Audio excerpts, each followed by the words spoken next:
मुख्यालय ने मुझे आज लहरपुर विधानसभा के लिए निर्धारित किया था। मैं उसी निमित्त आज आया था और आज आप लोगों के बीच उपस्थित हूँ। यह प्रचलित वर्ष अब पूर्ण होने जा रहा है, नया वर्ष आने वाला है। आप लोगों को मेरी शुभकामनाएं और आपके माध्यम से सभी सर, सोशल मीडिया पर एक सवाल तैर रहा है। आपके बीजेपी के देवरिया से एमएलए हैं सलमणि त्रिपाठी। कहा जा रहा है कि अगले महीने में उनके घर ब्राह्मण विधायकों की दूसरी बैठक होगी। हालांकि आपके प्रदेश अध्यक्ष जी ने चेतावनी भी दी है।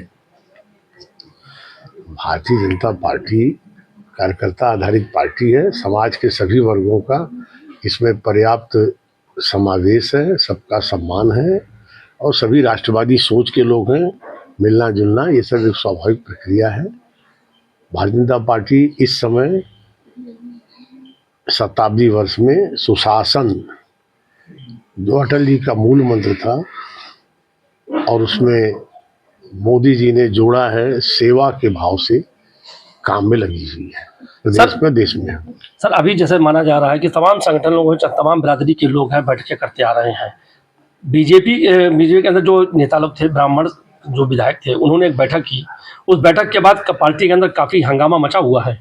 ऐसा मैंने कहा ना, भाजपा सर्व समाज की पार्टी है, सबको लेके चलती है, सब समाज मिलके काम करता है और आगे भी करता रहेगा और हम सब लोग उसमें सहभागी रहते हैं। पहले क्षत्रिय समाज ने किया बैठक, उसके बाद धोबी लोग, उसमें कई अन्य लोगों ने किया, लेकिन जब ब्राह्मणों ने बैठक कर लिया, हालांकि उस बैठक का कोई वो नहीं था, सिर्फ एक शिष्टाचार मुलाकात थी। उसके बाद प्रदेश अध्यक्ष का बयान आ गया। प्रदेश अध्यक्ष के बयान के बाद धोबी समाज जो है उसने बैठक कर दिया। मैंने कहा ना, भाजपा सभी समाज की पार्टी है और सभी समाज को लेकर के कार्यकर्ता आधारित सभी समाज के भले के लिए, देश के भले के लिए, प्रदेश के भले के लिए काम करती है। और अटल आडवाणी जी ने, पंडित दीनदयाल उपाध्याय मुखर्जी जी ने जो मंत्र दिया, अटल आडवाणी ने उसको आगे बढ़ाया और नरेंद्र मोदी जी, अमित शाह जी, जेपी नड्डा जी, योगी आदित्यनाथ, केशव मौर्य, ब्रजेश पाठक, राजनाथ सिंह, सब लोग इस मंत्र को आगे बढ़ा रहे हैं। कुलदीप सिंह सेंगर को हाईकोर्ट से रिलीफ मिली थी, वहीं आज एससी ने सजा बरकरार रखने का दिया और फटकार भी लगाई है कि भाई क्यों इस तरीके का फैसला आया। आपकी पार्टी के परिवहन मंत्री दयाशंकर सिंह और पूर्व सांसद ब्रजभूषण सिंह ने फेवर किया था कुलदीप सिंह सेंगर का, क्या कहेंगे? देखिए, ऐसा है कि न्यायालय से जुड़ा मामला है, इस पर मैं एक जिम्मेवार कार्यकर्ता हूँ, इस पर टिप्पणी करना उचित नहीं समझता। नहीं, महिला का मामला है, आप क्या मानते हैं कि क्या फेवर नेताओं को करना चाहिए इसका? सभी चीजें न्यायालय में जो चल रही हैं, वो उस पर सबको न्यायालय पर टिप्पणी करना, न्यायालय के निर्णयों पर टिप्पणी करने से बचना चाहिए। आप संगठन में इस समय कई विभाग देख रहे हैं, 2027 का चुनाव नजदीक है, क्या मैसेज है कार्यकर्ताओं के लिए और किस तरीके से बीजेपी आगे बढ़ रही है?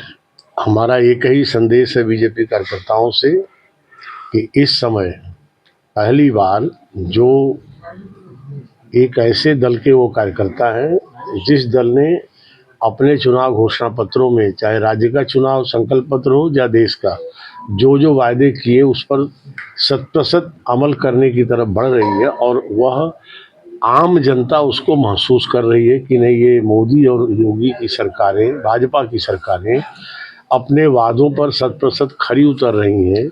पहली बार काम करने वाली सरकारें आ रही हैं, जिसके कारण देश में, प्रदेश में, विभिन्न राज्यों में हमको अपार जन समर्थन मिल रहा है।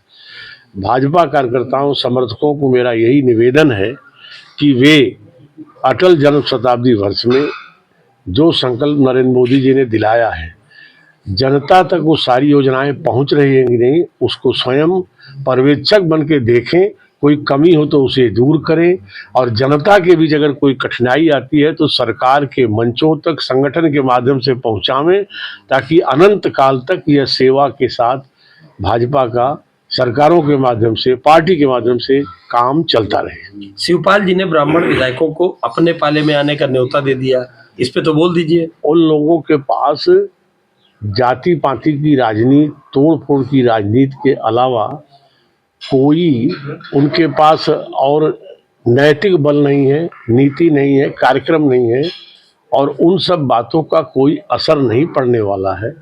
सारा प्रयत्न हाल के बिहार में लोगों ने करके देख लिया है और बिहार की जनता ने मोदी जी से अपने को जोड़ा और पूरा जैसा बहुमत दिया, वर्षों बाद इतना बड़ा बहुमत दिया।